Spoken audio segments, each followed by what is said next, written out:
Masih di berita utama saudara, lapangan kerja yang sempit membuat banyak masyarakat terjebak dalam lingkaran putus asa antara bertahan di kampung halaman atau mengambil resiko besar bekerja di negeri orang. Tawaran pekerjaan di luar negeri dengan gaji besar berseliweran di media sosial seperti jalan pintas keluar dari kemiskinan. Banyak yang tergoda, banyak yang percaya. Tetapi ketika kenyataan menyergap, semua sudah terlambat. Ratusan warga negara Indonesia merana tak bisa pulang karena terjebak dengan sindikat perdagangan orang di Kamboja. Rizky Nurfadilah, remaja asal Dayakolot, Bandung, diduga menjadi korban perdagangan orang. Langkah remaja 18 tahun ini untuk mengikuti seleksi klub sepak bola di Medan, Sumatera Utara berubah menjadi mimpi buruk. Rizky yang awalnya dijanjikan menjadi pesepak bola profesional oleh seseorang yang mengaku dari manajemen klub malah dibawa kabur ke Kamboja. Rizky diduga dipaksa bekerja sebagai penipu daring dan mengalami kekerasan.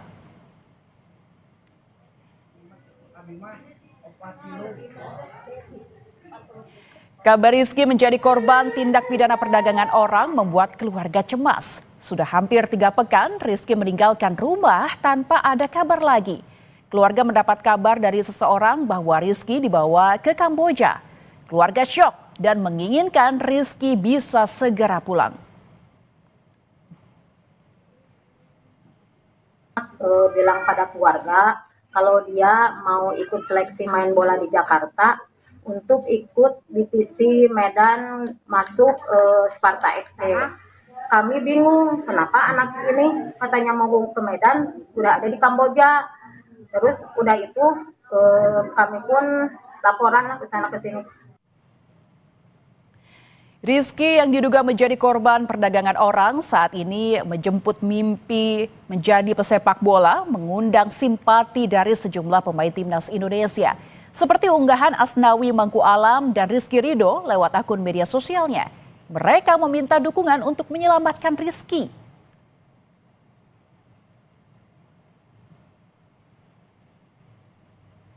Usai pemberitaannya tersebar luas sebagai korban perdagangan orang di Kamboja, Rizky muncul dalam video klarifikasi. Ia memastikan dirinya dalam kondisi baik-baik saja di Kamboja. Ia juga menjelaskan bahwa tidak ada yang memaksanya untuk bekerja di Kamboja. Rizky mengaku mengarang cerita karena tidak betah bekerja dan ingin pulang ke Indonesia. Saya ingin meluruskan fakta terkait isu yang sedang beredar dikarenakan itu tidak benar. Itu kemauan saya sendiri, tidak ada paksaan. Dan di sini saya baik-baik saja, kondisi saya aman. Tadi saya sudah dikasih makan. Itu bikin cerita karena saya ingin pulang cepat. Usai berbohong kepada orang tuanya dan publik, Rizky diamankan di KBRI Kamboja. Berdasarkan hasil pemeriksaan, Rizky mengaku bukan menjadi korban perdagangan orang. Ia berbohong demi mendapatkan simpati lantaran tidak betah di Kamboja. Untuk itu, Polda Jawa Barat terus berkoordinasi dengan KBRI di Kamboja agar bisa memulangkan Rizky ke Indonesia. Dan dia sudah mendapatkan secara langsung dari media sosial, kemudian di DM, kemudian berlanjut kepada kesepakatan sadar betul bahwa Rizky ini dia menjadi scammer nanti di sana.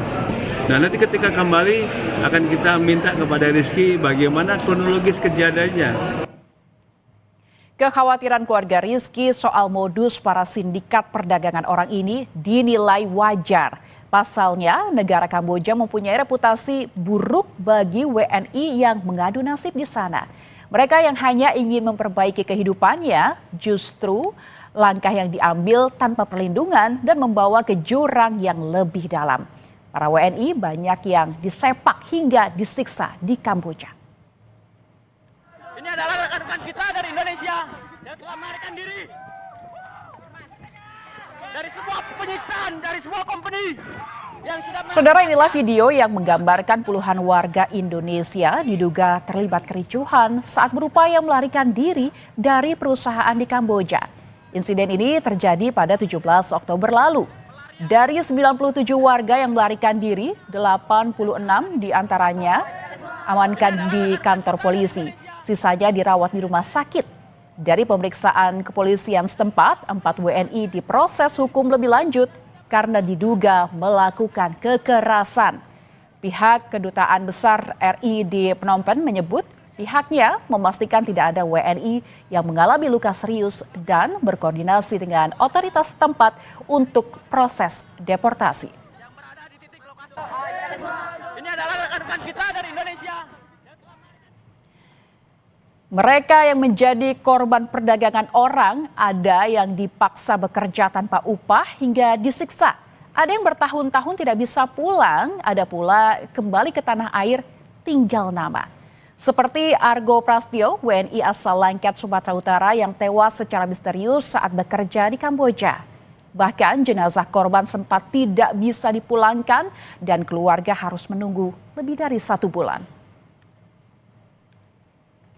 Argo, warga Langkat, Sumatera Utara terbaring lemas di rumah sakit dengan luka lebam di wajah dan tubuh tampak kurus. Argo yang sempat 4 hari dirawat mengembuskan napas terakhir pada 30 September 2025. Ia berangkat ke Kamboja pada April 2024 tanpa pamit kepada keluarga. Belakangan, keluarga mengetahui bahwa Argo ternyata bekerja di kantor scam di Kamboja. Setelah 46 hari lamanya bertahan di Kamboja, jenazah Argo Prastyo tiba di rumah duka di Jalan Tanjung Pura, Gang Famili, Stabat, Kabupaten Langkat. Setelah disemayamkan dan disolatkan, jenazah langsung dimakamkan di lokasi pemakaman yang tidak jauh dari rumah duka.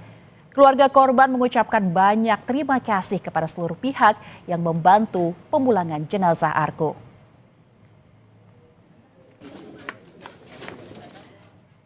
Pemerintah menegaskan Kamboja bukan tujuan penempatan pekerja migran Indonesia.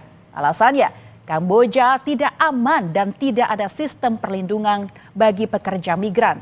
Meski bukan tujuan wisata, pemerintah menemukan ada 5 penerbangan ke Kamboja dalam 1 minggu.